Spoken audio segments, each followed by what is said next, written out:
Hey friends, welcome back. Today I'm going to be reviewing our February budget. If you're new here, my name is Kristen and I do one of these budget videos every single month. We actually go through my exact budget and show you all of our income, all of our expenses, and I do this in an effort to help you really get the hang of budgeting. I think when you're struggling or feeling confused, it can really help you make a breakthrough when you actually see somebody doing the exact process. So if you like this video and you'd like to see more, I have an entire budgeting playlist that houses all of the budgeting videos I ever did. I'm gonna put a little card up here and I will link it down below also so you can go ahead and binge out on all of those if you're really trying to get the hang of budgeting. Now, another thing I do here is I actually review a couple things that you should keep an eye out for, that you should try to build into your budget each month. And before we review those categories, I just wanted to quickly mention that I have recently opened my budget coaching back up. So if you are really struggling, you watch all the videos and you just can't seem to get the hang of it, and you would be interested in hiring me for us to work together one-on-one, I'm going to go ahead and leave a link down below in the description box, and you can click that link and it's going to take you to the page. It's going to give you all the information to see if we would be a good fit to work together. Now, I just want to mention I do not take a whole bunch of clients at a time. I obviously have my other responsibilities I need to take care of for my business, and I want to make sure that I'm giving all of my clients the very best of me, so I will only be taking a limited amount of clients. Let's go ahead and talk about what you should budget for in February. So the first one I want to mention we talked about last month, and of course it's the obvious, which is Valentine's Day. Now personally, we don't really spend a lot on Valentine's Day. In fact, we usually do some cheap or free Valentine's gifts for the whole family. I wrote a whole blog post all about that, and I have a video about it as well. So I will go ahead and link those down below. If you are just working with a really tight budget this month and you still want to celebrate some way with your loved ones but don't want to spend a lot of money, be sure to check those out. But if you are someone who really enjoys celebrating Valentine's Day, you like to go all out, and you haven't yet started saving for it, obviously now's a good time. Build it into your February budget so that you are planning for it. Remember, a budget is just a plan for your money. You can put whatever you want into your budget, right? It's your money. Spend it how you want, but make sure you're planning accordingly. The next thing you want to look at is Super Bowl. Do you host a party for Super Bowl? I know it's kind of a weird time to have a party, but depending on your location, some people are still able to gather a group of people and celebrate different occasions. So if that's you and you like to have a Super Bowl party, just make sure you're planning for the cost of that party as well so you don't bust your February budget. We also need to plan for taxes. Now, I don't know about you, I'm an early bird, so I always have taxes and the associated costs built into my January or February budget, just depending on how quickly we get all of our information, especially if you are somebody who normally owes taxes or you think you're going to owe taxes and you haven't yet prepared for that. Now is the time to do it. Make sure you're estimating the amount of taxes you think you may owe, and you plan to put aside a specific amount of money every month so you are ready and have what you need. In addition, you're also going to need to make sure you have money to pay your accountant or your tax preparer, or if you do it yourself, whatever the costs associated with that. I think it's just more of a nominal fee if you're doing it yourself, but again, just something to think about this month. Next up would be spring break and vacation. Again, I talked about this in a previous budget video. Nobody really knows what vacations are gonna look like yet, but if you are someone who is dead set on taking a vacation this spring or going away for spring break or even just having a staycation, just make sure you're planning for it accordingly. Go ahead and sit down, brainstorm, write out what your costs may be, add them all up, and be sure that you are putting the amount of money aside that you'll need. The next one is a pool membership. Come January, I always start saving in a sinking fund for our pool membership, which is due in May, I believe. It's not a whole bunch of money, but I don't like to have that bill come in May and have to take a big chunk of money out of our savings. So I save every single month from January until May, and that way when our pool dues come up, we are ready. I can just go ahead and write the check. So if you also join a public pool or a country club or something like that, make sure you are planning ahead for your dues. And the last one I want to mention is if you have not yet already set up a sinking fund or a cash envelope, or just come up with some sort of plan for how you will pay for Christmas of 2021, now is the time to do it. Yes, I know Christmas literally just ended, but I'm telling you friends, doing it now, starting now, and planning all year long just takes off all of the stress and pressure come November. So take some time, come up with a plan of how you can save money from now until December for Christmas. Those are all of the things that I want you to budget for or think about budgeting for this month. If I forgot anything, please let me know in the comments. I love hearing what you guys are planning for in your budget. And just because I didn't think of it doesn't mean it's not important, right? You guys may have a lot of other expenses in different parts of the country, different parts of the world. That really isn't an issue for us here, so it just may not be on my mind. On my channel, we are still doing our budgeting on paper for these budget videos. I use a spreadsheet for these videos for a very long time, and a couple months ago, I switched to showing you on paper. If you guys are sick of seeing it on paper and you'd like me to go back to the spreadsheet, feel free to let me know in the comments. And if you like seeing it on paper, let me know that too so I can stick with it. And if you guys like the worksheets that you see me working with, these are actually part of my printable budget planner. And if you want to grab yourself a copy, I will leave a link for it down below in the description box. So let's go ahead and hop into my budget. Okay, so here we are in my actual budget.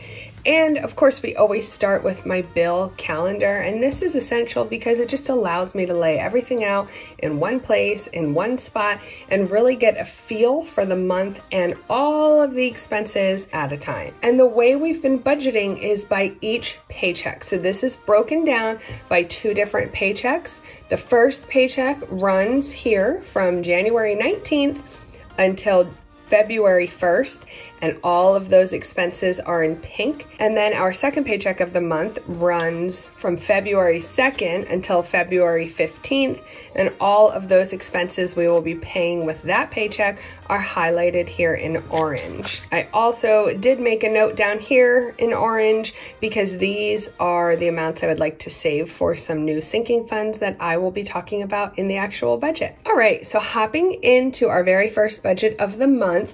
Again, the dates are a little funky. If you have not been here before, you may want to go check out some of my other budgeting videos, especially July 2020, where I really break down exactly how I do this by each specific paycheck and why it's advantageous, especially in my opinion, when your income fluctuates as much as ours does. And I just want to note again, this is our pink budget for simplicity's sake. Everything that we highlighted in pink on the calendar, we are covering here in this budget, and you can see the dates also line up. So we're going from January 19th, which obviously we've already passed, to February 1st. So everything that's highlighted in pink, I have already paid. That's just because of the weird dates that these budgets are falling in. So I estimated our paycheck at $2,100.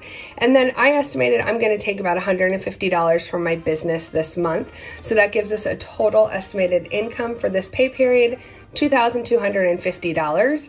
And moving on to our bills, we have our mortgage transfer of $720, our water and our sewer bill. I estimated that originally at $160, but once the bill actually came in, it came in at $167.95. So that is why you see that in the actual column. It has not yet been paid, which is why it's not highlighted. Our gas bill I estimated at $120, and that came in at $124.71. That has been paid, hence the pink highlight.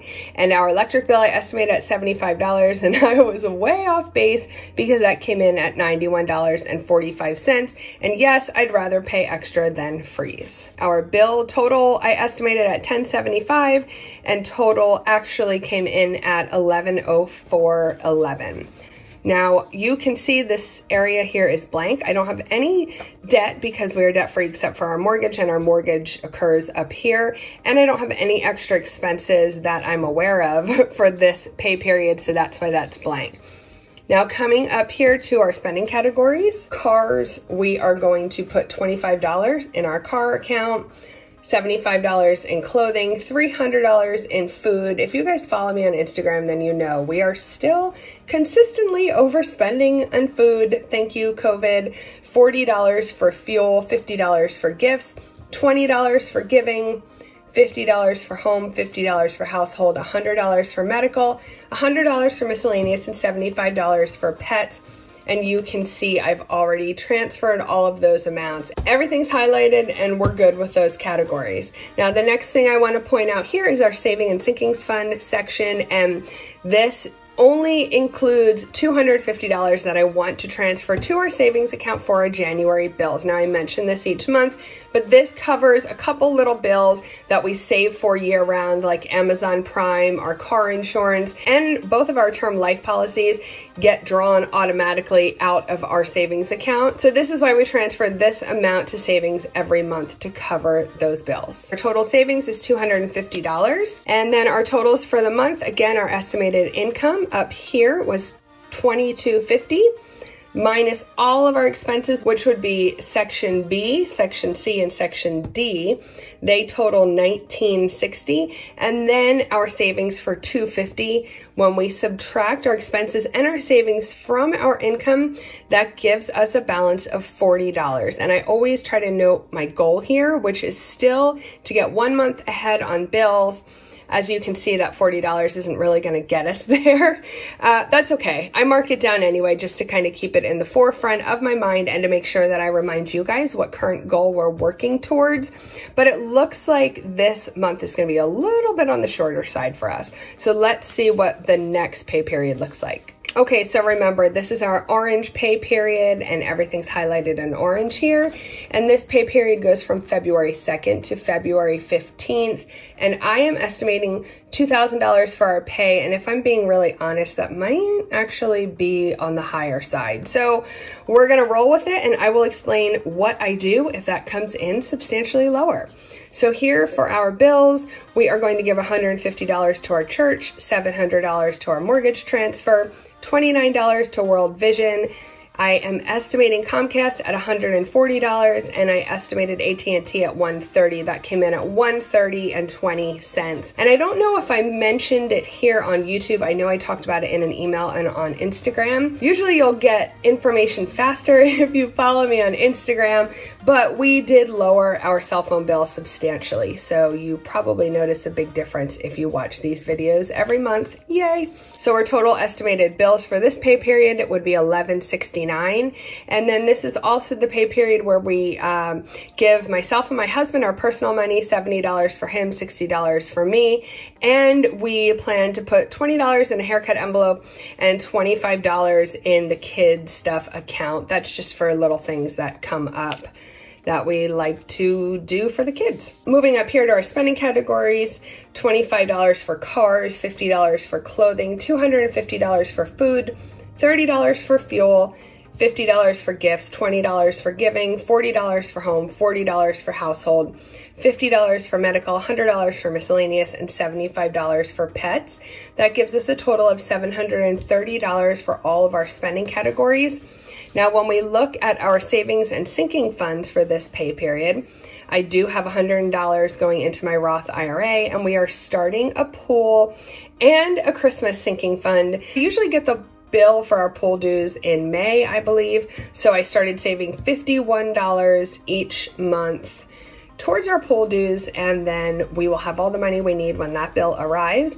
And then I also want to save $167 each month for Christmas 2021. I know it seems early, guys, but you got to do it. It just makes such a big difference.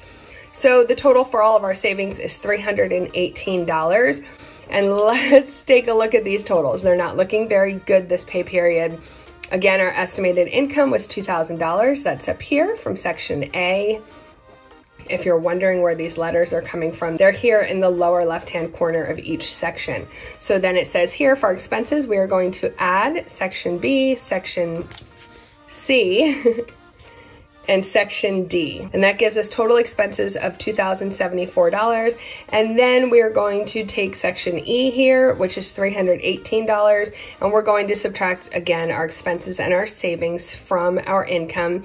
And ouch, that gives us a total of negative $392 for this pay period. That is not looking so hot. It's okay. We do have a little buffer in our checking account right now. Don't know if it'll be enough to cover this, but this is a good opportunity to show you what I do when I can't cover this. The first thing I will do is probably ditch the haircut and the kids stuff money, because we all just got our hair done recently. And I have some money already in the kids stuff envelope, so that's not a big deal. The next thing I would need to do if I needed to cut some more money off would be to lower some of these expenses, probably clothing, probably gifts, and probably miscellaneous a little bit. Well, maybe not. I usually try to keep miscellaneous at $100 because I swear there's always things popping up. So that's what I do though. I will just look through and see which categories I can cut down a little bit. And then lastly, I would cut the pool and Christmas and just make it up as we go. So that's just what you have to look at when you have a fluctuating income. Sometimes there's enough and sometimes there is not enough. Okay, that was my February budget. Again, I feel like I say this every month, but if you guys have been here for a while, you know our budget's pretty consistent. I mean, sometimes I feel like I could do it in my sleep. Everything stays so regular, so consistent, and really the only thing that seems to change a lot is our income fluctuations and just the exact amount of our bills. So if you guys have any questions about anything you saw in today's video, please go ahead and leave me a comment. I'm always happy to help in any way I can. And just a quick reminder, again, if you are interested in working with me one-on-one for my budget coaching, you can check the link down below and see what packages I have available. If you enjoyed this video, I would really appreciate it if you gave it a thumbs up. Share it with a friend that you think may be in need, may need some help with budgeting. I would really appreciate that, and I'm so glad you spent some time with me today. Thank you for watching. I hope to see you back here real soon. Have a great day. Bye.